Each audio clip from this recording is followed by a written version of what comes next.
This is the Jaime redemption arc season. Mark my words, it's happening.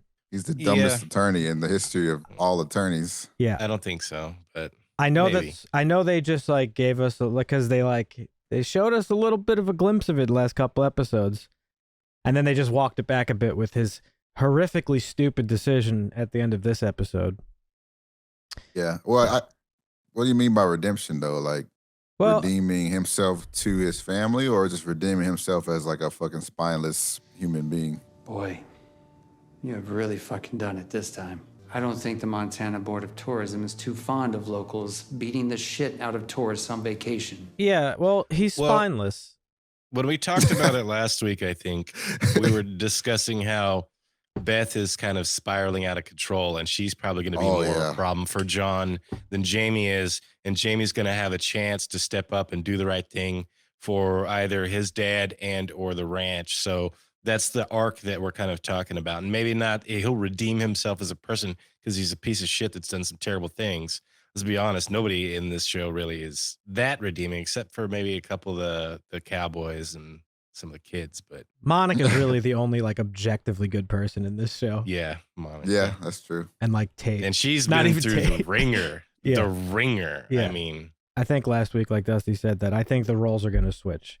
Seems pretty clear that as John is losing control over certain aspects of his life, he took, he became the governor to take more control, but I don't think he expected to then in turn lose control over the other stuff that's more important to him, which is the ranch and his family. And I don't think anybody, us included, accounted for the fact that what my theory is that Beth is going to be his undoing this season. She's going to be the one. And again, each episode, she's spiraling a little bit more out of control. Yeah, I mean, it's Beth, but it's going to be more like just Beth pushing Jaime to be the undoing, I think. I think that's what's going to be. Because Jaime's going to link up with this market equities, and they're going to take out the ranch. Or the ranch is going to go back to the Native Americans somehow. Beth has spiraled in the past, and usually she comes back, and like the rattlesnake, she strikes. Well, so she could be spiraling out and just lose it, and she doesn't be able to get back at Jaime or any of the stuff she wants to do. She knows who Sarah Atwood is now, so she's she's going to be making.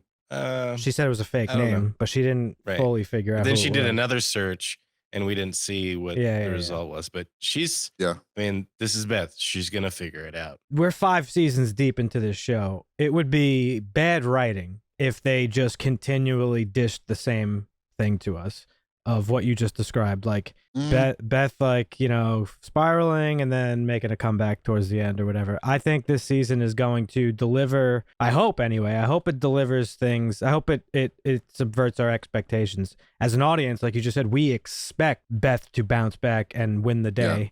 But if I were writing this, I would make her be sort of the sub boss of this season, the minor villain, like just by her an antagonist, just by her being like super toxic and literally making everybody's lives harder.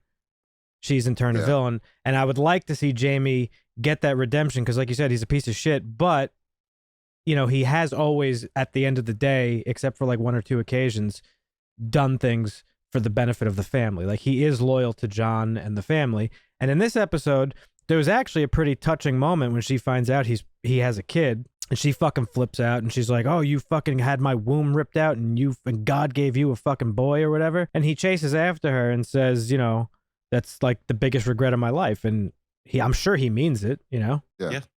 I had said last episode to Dusty that like, Beth needs to just get over it already. And now I'm not trying asking a lot. Well, I'm not trying to asking a lot, but I'm not trying to like diminish the effects of like not being able to bear a child as a woman. Like I don't know what that's like. So like I'm not trying to take that away from her, but like, okay, he's apologized, he's tried to make amends. At some point you got to learn to like forgive people, or maybe not forgive, but like, or not forget, but forgive. What's the saying? Forgive and forget, but some people will, I'll forgive you, but I'll never forget it. I think Beth is being extremely humbled in this season. Humbled or humble? Yes. Humbled by. I agree.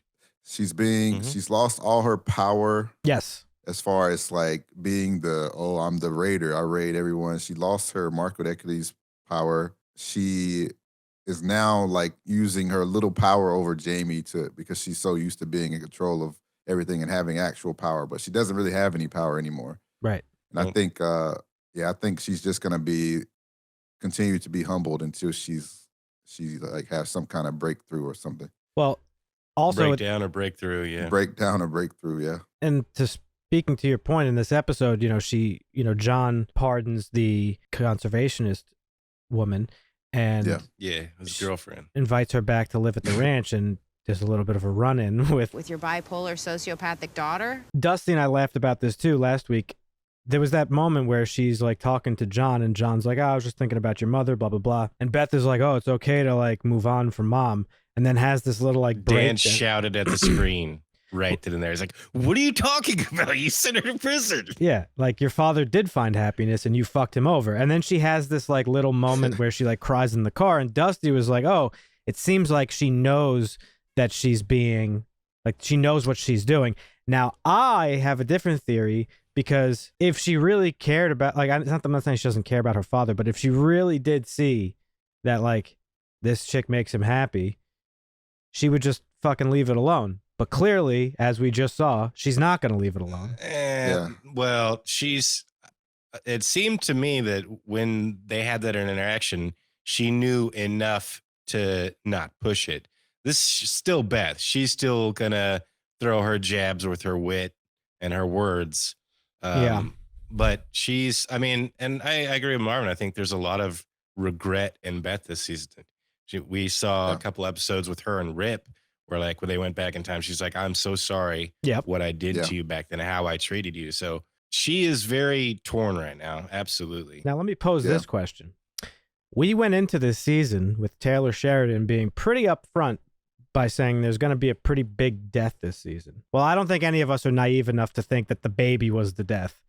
Are they setting up a Beth death? No, I think they're setting up the death of the ranch. That's the big death. Ooh, that'd be death deep. Of the or not the ranch, but the Dutton Ranch or the Yellowstone as we know it. That's going to be the death. Deep. It's going back to the Native Americans. They're getting it back. It's their time. They have set that up a little bit too. And the funny thing too is, amidst all this like unraveling going on around them, the only motherfucker that knows what's going on is Rip. He foresees it all. I thought you were going to say Casey, because Casey actually saw it all. Well, he had the vision. But Rip is like, he's Rip, the one. Rip sees. does have a lot of foresight. Yeah. There's actually a really good interaction with Rip that I wanted to bring up when they go to brand the cattle for the season. And he's talking to that other rancher guy. At least the world hasn't found out about this place yet. It breaks my heart to think of the world we're leaving them. Breaks my heart too. Hell, I don't even have any kids. Nice little moment. I want to pose a question. Somebody wrote it in our YouTube comments, Marvin. I don't know if you saw it while you were away, but somebody said the show's getting too political.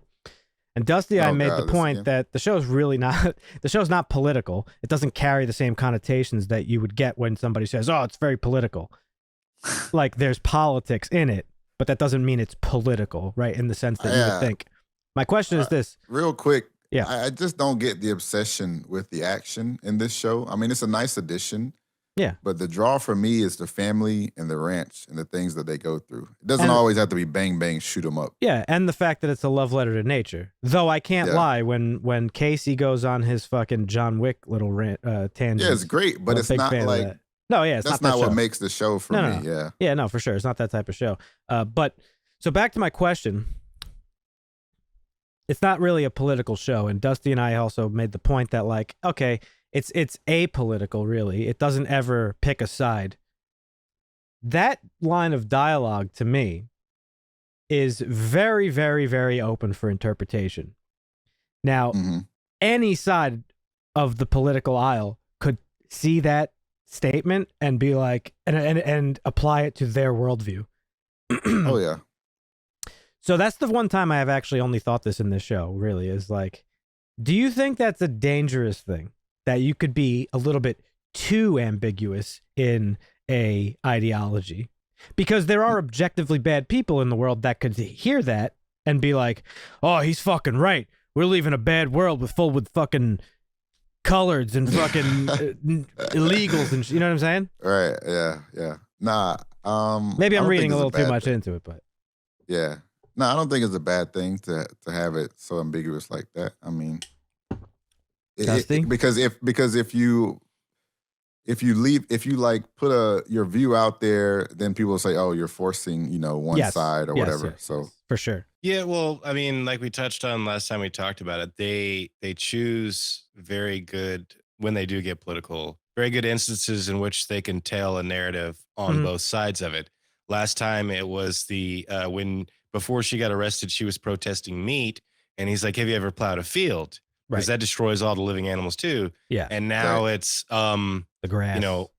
The grass for a pipeline versus solar panels, 7,000 acres of solar panels. So they do a good job of giving both sides of the argument as the way John explains it, because he's really the only one that, as the governor, again, it's not about politics, but it is, because he's been the livestock commissioner, which is a political appointment. But just to be clear, the show is really about the family and the ranch and the fight with the Native Americans, which is what preserving the land. Well, just to be clear, personally, I don't think that dialogue was open for interpretation. I think it was very clear, being that the show is very much about conservation. It's a love letter to nature. Oh, yeah. It seemed very clear that's what the line meant. I was thinking as I was watching, I was like, that could definitely be interpreted by anybody. So I think this was actually the best episode of the season so far, personally. We got a lot of stuff, some of the stuff that we talked about between Jaime and Beth and just Beth in general. There's a nice bulk of the episode, pretty somber and depressing, which was the funeral for baby John. And as we heard about last episode, they buried the baby on the Dutton Ranch, the Dutton Little Personal Cemetery. And they did a specifically Native American ceremony. They even buried the horse, and that's where the episode's title comes from, Horses in Heaven. Wouldn't that be something? Wouldn't that be something? So that was a nice scene, and it was actually really nice to see John console Monica the way he did, because, it was a good scene. It's always nice to hear his insight, because he's been through so much. Yes. Also, though, I would like for them to show a moment where he doesn't have something insightful to say, though, because it's just something that's like just so, because it seems like he always has like something like, oh my God, right. So you want him to be he's the why, he's so why, like. Well, I mean, I get it. It's nice to see. Why I think it's nice is because, and I think this was the goal of doing that. You lose the fact that he is a man. And that he loves his family oftentimes in the show, because he's a powerful person. He's controlling all this shit and all these politics. He's in charge of a lot of stuff, and he's got a lot of decisions, some not good ones and some whatever. So sometimes you could forget the fact that, like, he really does just care about his family. Even an outsider, or somebody who could be considered an outsider, like your son's daughter, who's sort of the enemy in this case, because the natives are trying to take back their land. But right. he obviously sees her as a member of the family and cares about her just as much as everybody else. And he continually shows that to her, despite her still not really being a big fan of the Dutton family. Anytime she does start to warm up, like some fucking chaotic shit happens and she's like, fuck, now I'm out. I want to move away. So it's always nice to see him come back. And honestly, for a second, it was nice to see Beth kind of standing there. But she was a bitch and walked away. It just brings back the family, the familial stuff of the show. Because at the end of the day, as we just said, the show is largely about family. It's the Dutton family. It's the bunkhouse is very much a family. So like that's a huge part of it. So it's nice to see sometimes. We got to see at the end of the episode, Jaime having his lunch date with the market equities hitman. For lack of a better word. And that went about probably as we all figured it would. She was clearly setting him up for something, and she gets him drunk and kind of seduces him, and they go and have public sex in a bathroom where not only does Beth sneak in somehow, she's just there. She sneaks in. I mean, that's the bar she's normally at, isn't it? Not 100% sure where that was. But they keep giving Beth these same situations where she gets a little bit of information. She's like, oh, well, okay, Jamie's the bad guy here. I told you he was the bad guy. Just like before with the jail thing where Beth was like, oh, it was him. He's the one that put the hit out on our family. It's like, okay, we need something a little bit different. Well, that's what I'm saying. When it comes to that. It goes back to subverting the expectations. I think the instinct is for us to be like, oh, fucking Jaime again, dropping the fucking ball. Beth's going to catch him, and she's going to expose him as the traitorous scum he is. I don't think that's going to happen. He's clearly being set up, probably for some sort of like rape allegation. Or he knows he's being set up, and he's trying to do a double play. That's what I was just going to say. Or this time, he is going to be the scum, like I said before, and he's going to work with them and just fuck the ranch over. I don't think so. I think he. It's possible, Marvin. I think what Dusty just said is my theory. I think he's playing 4D chess, and he knows. Could be. Because I mean, listen, he's a smart guy. We saw him secretly playing the fool for her. We saw him in prison getting Beth out of trouble, convincing the chick that she beat with a bottle to not take up assault charges. True. He knows the game. Like he knew, even though he advised against the market equities little fucking charade they had going, he advised against it, but he was still prepared for it and was like, hey, you're not going to win this case. Like, it's conservation land now. Like, he knows his shit. So I don't think he's that much of a pushover to where he's going to fucking just like completely lose his shit over a piece of ass. Like, I don't. Well, it's not that simple. Like, everyone, they always point out how Jaime has this contempt for John. So I don't think it's as simple. Like, he could betray him, like, if he snaps enough, if he's pushed enough. Well, I guess, see, that's my thing, though. I don't see him as having contempt for John. I see him kind of just wanting John to be proud of him. I think that's the bulk of his character arc, is that he's never fully really felt that John was proud of him. And John was proud of him. Like, John always accepted him as a son, not as an adopted son and all this stuff the way Beth does. But he felt like he always had to achieve more. And some of it was John's fault. Like, you know, in the earlier seasons, he was always like, do you have any idea how fucking much I did for this family or sacrificed and all this stuff? And he's kind of right in that. So, you know, I think there are definitely to go to Harvard for that family. Well, I mean, I think there are definitely some he didn't get a choice. Yeah, exactly. Yes. None of John's children really have a choice. That's why Casey resented John and went off to the fucking that's military. the fucked up. You know, again, in this episode too, we were, again, a lot of it was seeing John really become more and more detached from like his former everyday existence on the ranch. He's being inundated with the politicking of being the governorship. And as we talked about before, he's losing touch with his ranch and losing control because he's not there for the day-to-day stuff to make decisions. Yeah, he's not able to attend the branding. He found out through other means about the wolf incident, and he had to go to Rip about and find out what was going on. And clearly Rip made the wrong decision.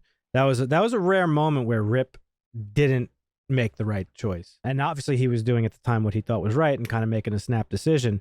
But the interesting thing was, the reason they're showing those flashbacks last episode with John dealing with the same thing is it's showing you how much of a loss John actually is to the day-to-day operations of the ranch. Because had John been there, he could have easily just been like, oh yeah, it's probably wolves from the park. We can't shoot them. We got to figure out some other way. I mean, it feels like a rookie mistake, though. Like, that's not something that Rip should do. Like, you're that close to the park, and you should know right off the bat to call the park and say, hey, we've lost a couple cattle. Your wolves over here. Again, that's all they had to do. All they had to do is they could say yes. And you say, well, okay, come get them, or we're going to shoot them. I know. That's all they had. Literally it. I know you're a big fan of critiquing people in movies and shows when they don't do what they should do in real life. But again, that is a writing element of like, plot device. See what's going on without John here? Like, you know, I get that. I mean, to be fair though, Rip has like the entire weight of the operation on his shoulders. He's probably never dealt with something like this before because it was never his responsibility. His responsibility was just running the bunkhouse. Now he's running the whole fucking shit. So yeah, but he's been doing it so long, he knows the right decisions to make. To an extent. I know, but you gotta, you know, come on, you gotta step Rip away. Rip knows better. Is all I'm saying. Well, he experienced it once before, like with the flashbacks. So maybe there Rip was some a kid. hesitancy there. Yeah. So he didn't experience the direct. He didn't call the shots, but maybe he didn't want to see John have to go through the same things with dealing with like depredation and all that. Yep. I don't know. Now you say they said if he killed them, it was fine, but the problem is the cover up. Yeah, the Rangers themselves say killing them is okay. You gotta do what you gotta do.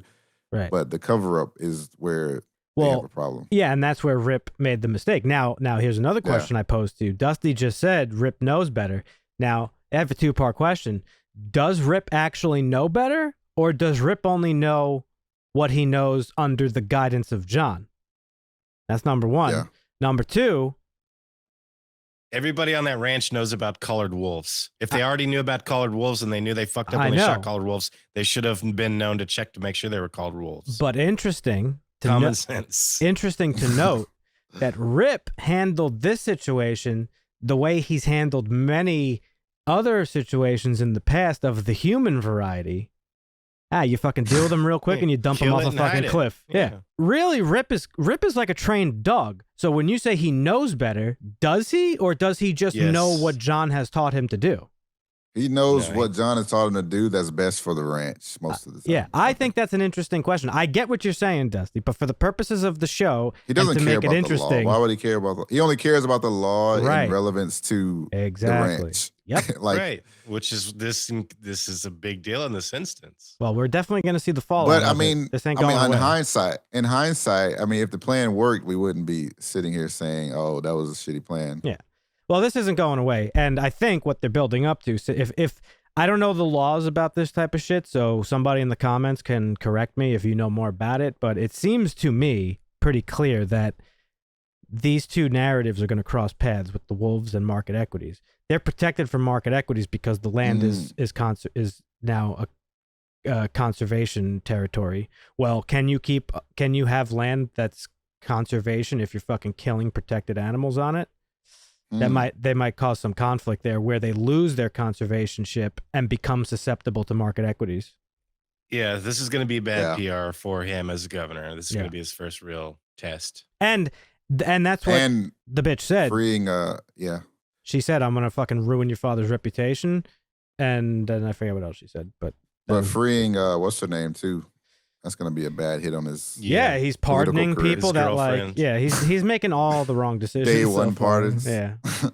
Marvin, before we wrap up, you haven't been here. Why don't you briefly tell us what you thought of the first 3 episodes? I thought they were good. That's why I said what I said earlier about people maybe saying it's slow or something. Yeah. I don't really agree. I don't agree. I don't know if you watched our videos while you were away, but Dusty and I watched some of them. Yeah, we did agree that it was a little bit slow, but only because it was not because there's no fucking action and shooting stuff. Only because it was like 2 episodes that were the same thing. Like both episodes were very much like the inauguration and like getting into the swing of things, which is understandable, but you know. Yeah. That was my thing. Well, let us know in the comments, folks, what you thought of this episode of Yellowstone. Be sure to subscribe if you haven't already to follow along with us each week, and you can click on that playlist over there to see what we thought of the first 3 episodes. But we'll catch you in the next one. Costa. See ya.